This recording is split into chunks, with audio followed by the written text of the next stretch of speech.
Guys, welcome back to Southern Extreme TV. Thank you so much for hanging out with me today. Really cool video. We have the brand new, newly released RIX L12R. Let's dive into it and see what we think.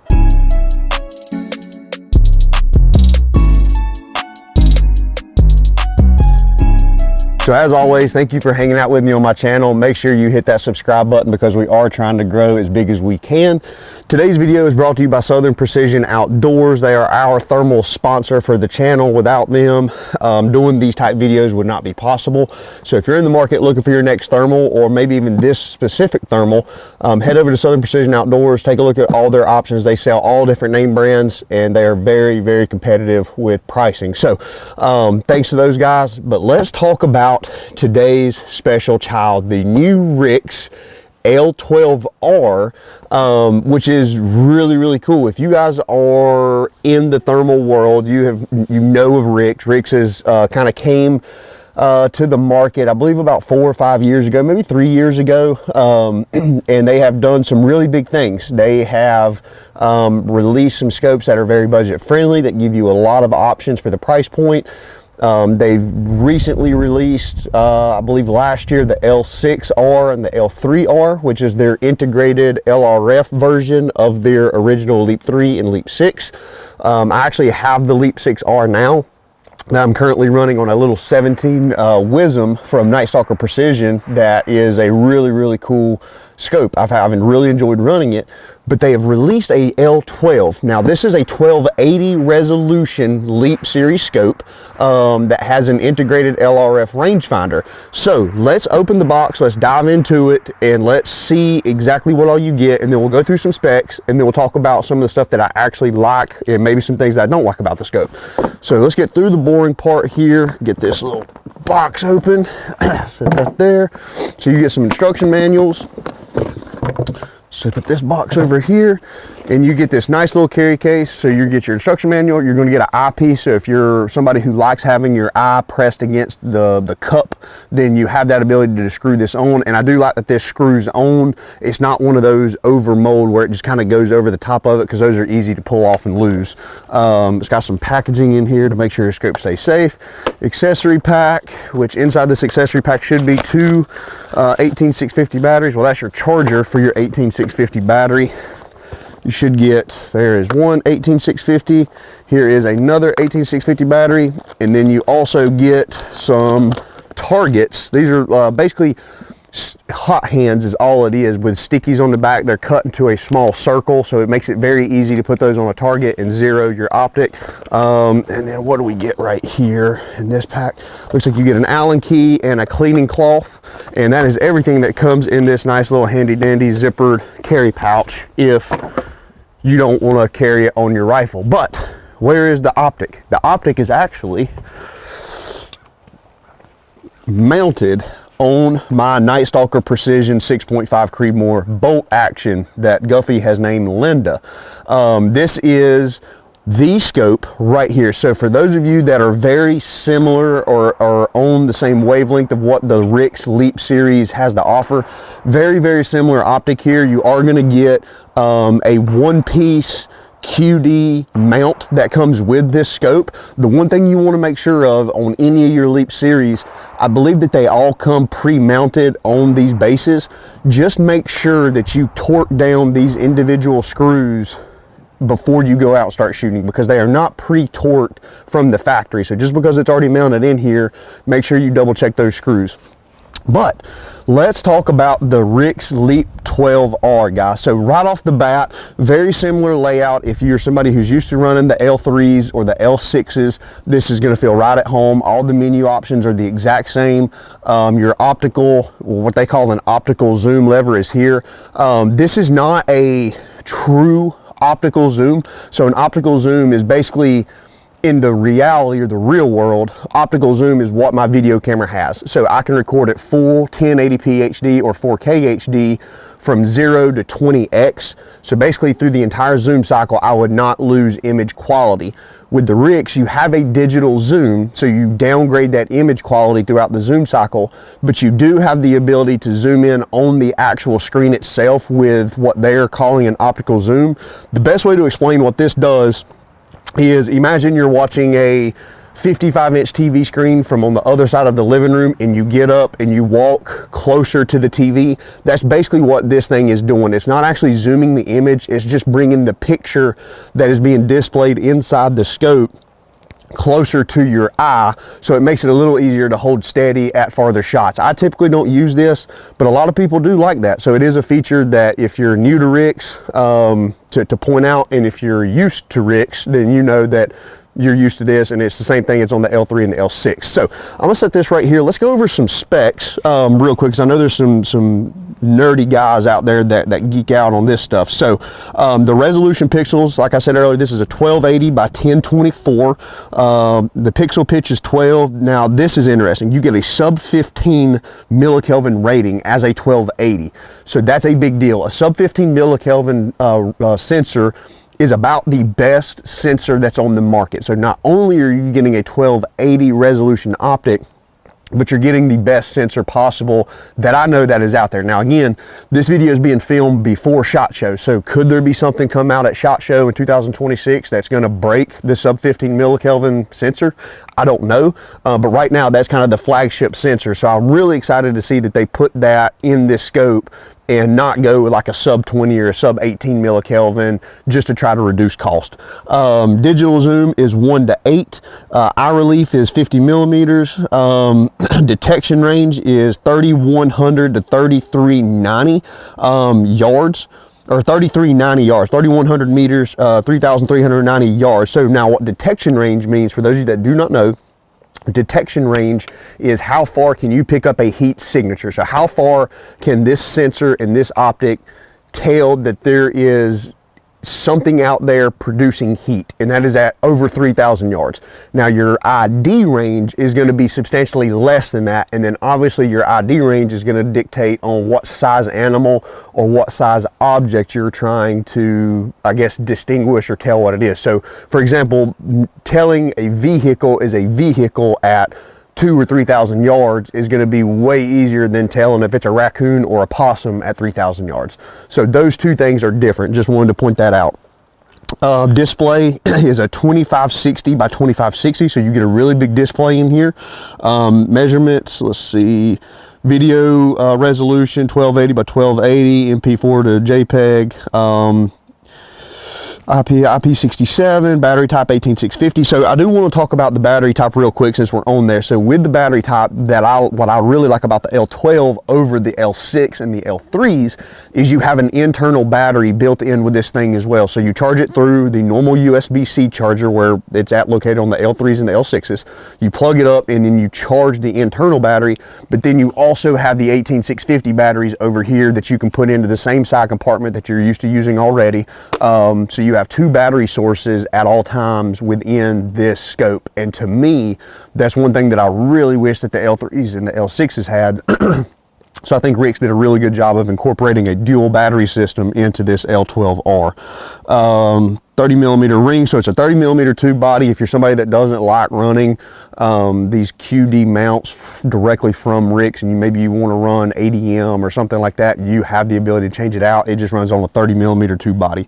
Weight and size dimensions, 15.5 inches, 3.8 by 3.3. Weight is, they've got listed as 1270, 2.8, so 2.8 pounds. So the cool thing about the weight on this scope, and I'm going to say a cool thing, also kind of a negative thing, the LEAP series scopes are not lightweight scopes. They are basically 3 pounds. So they're not lightweight in essence or in conjunction or comparison to some of the other thermals that's out there on the market. But what is really cool about this scope, it is very close to the same weight is what the L6R and what the L3 are. What they have, you're not going to gain that much added weight with this optic right here, which is really stinking cool. The other thing that I wanted to go over that I don't think that they had listed here specifically is the refresh rate. So they didn't have it listed anywhere in on that spec page, but up here at the top, it does indicate that this is a 60 hertz refresh speed. Now, that's a big deal. When I first got this thing, I actually didn't think that it had a 60 hertz refresh speed. I thought it had a little bit of a lag in the image when I moved really quick back and forth. But I went and I got my iRay RH50R out, which is also a 60 hertz refresh scope. It's the only 60 hertz refresh scope that I've ran. And I compared it side by side with this, and they're tick for tack. Basically, when you're scanning back and forth, there's not really that big of a difference between the RIX L12 and the RH50R. Both are 60 hertz refresh speeds.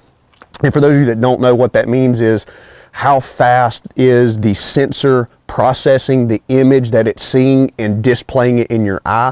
The faster the number, or the higher the number, the faster that image is going to be processed and transferred over to you to actually see in the display. So the higher the number is better, the lower the number, not so good. Right now, 60 hertz is that kind of flagship level. There's only a handful of scopes, maybe even only a couple scopes where 60 hertz is really a thing. The majority of them are 50, 40, 30. So 60 hertz with a 1280 core and a sub 15 millikelvin scope is freaking awesome, guys. This is a really, really fantastic option for somebody who is looking for a really high-end optic. You want a really good image, you want a lot of features into it. This is going to check a lot of boxes for you guys. So we went over the specs, we went over the unboxing. Let's talk about the clarity and what I think about it. Now, I have been fortunate enough last SHOT Show to run one of AGM's newly released 1280 scopes, which was the Evolver. And my initial impression on the Evolver was I wasn't quite sold on it right out of the box. However, as I took it out in the field and started running it for a little bit of time, I actually fell in love with the AGM Evolver. There's a couple things that I didn't really like about it, but the image quality was nice. This right here, in my opinion, I think the image quality is going to be slightly better, but I think that's due to two things: the 60 hertz refresh speed, and then the sub 15 millikelvin sensor that's built into this, and the bigger display. To me, those things right there are going to be what is going to be very difficult for another scope on the market to kind of catch this L12R and to make the image quality in this scope less than, because I think that this scope offers a whole bunch to bring to the table. Right off the bat, I mean, you can just tell whenever you're looking through a 1280, if you're somebody who spends a lot of time behind a thermal optic, you can tell the difference between scopes in a relatively quick, I guess, moment of what the quality is going to be like. And I've been running this thing now for about 48 hours because, again, they're trying to get these scopes out and get some videos released during SHOT Show or right before SHOT Show. So I've had a little bit of time to run it and compare it to some of the other high-end stuff that I've had, and the image quality is really, really nice. It takes a lot for me to say that something really, truly impresses me, like on that flagship level.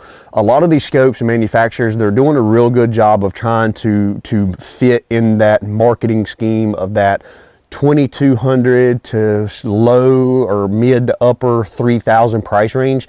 And at the end of the day, like, yeah, there's some great images out there at that price point, but it still just doesn't have that wow factor from a high-end, high-profile scope, because there's so few of these that get released on the market that once you do get one and they do check a lot of boxes, it's really nice to be able to say that they did a good job. So I will give RIX credit on this scope, because I think they did a fantastic job with the image quality. So let's talk about, I've talked a lot about the good things on the optic. I want to talk about maybe two negatives, and the negatives is not that huge. They're really just things that really, one of the things I think they could actually change with a software update. One is going to be the picture-in-picture on the RIX series scopes. The PIP reticle is only a dot. It does not give you your real reticle. So if you have a specific reticle style in your main screen that you enjoy running, that same reticle is not displayed in the PIP zoomed in area. It is only shown as a dot in the PIP. So if you're somebody who's used to running a crosshair, like a true legitimate traditional crosshair, you're not going to have that true traditional crosshair in that top area of that PIP. You're only going to have a dot. But a lot of scopes on the market are like that. My iRay RX50R is like that.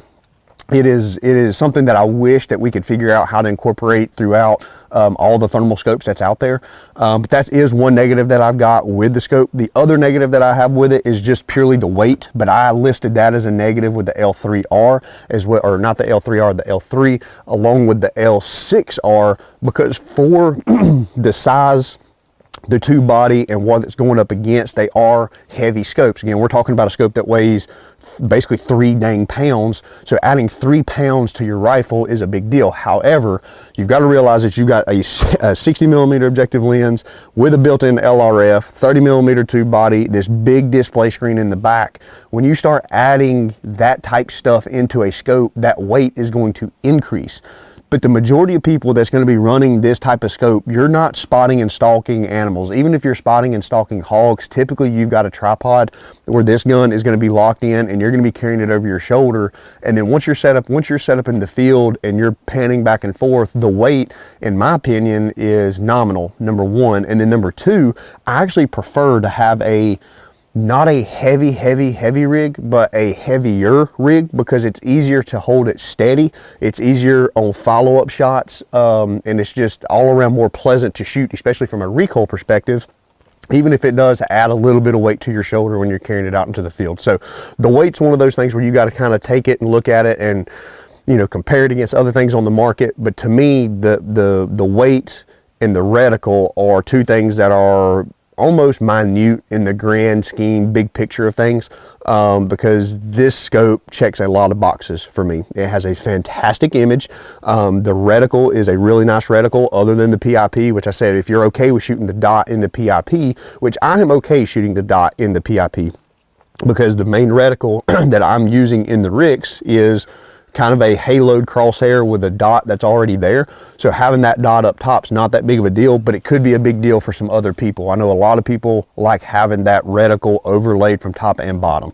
But man, what a really awesome scope. I think that you're going to see a lot of people flooding the market trying to buy this. This is going to be a hot commodity for somebody who's looking to either upgrade from a 384, and maybe there's not a 640 on the market that really just wows them enough to spend the money on an image quality to go from the 384 to the 640. I think going from that 384 to this 1280, or even going from the 640 to this 1280, I think it's going to be a really great upgrade for you guys, and I think you're gonna enjoy running this scope. So hopefully y'all enjoyed today's video. If there's anything that I didn't go over in the video as far as specs or something that I didn't clarify, drop a comment down below. I'll try to answer those questions, and if I don't know the answer, I'll try to find somebody who's a lot smarter than I am to help us with those. But man, I appreciate y'all hanging out on the channel. I enjoy making these videos. I enjoy getting hands on new thermals in the market. This just brings a smile to my face at the end of the day. So thanks for hanging out. Hit that subscribe button, and I'll see you guys on the next episode.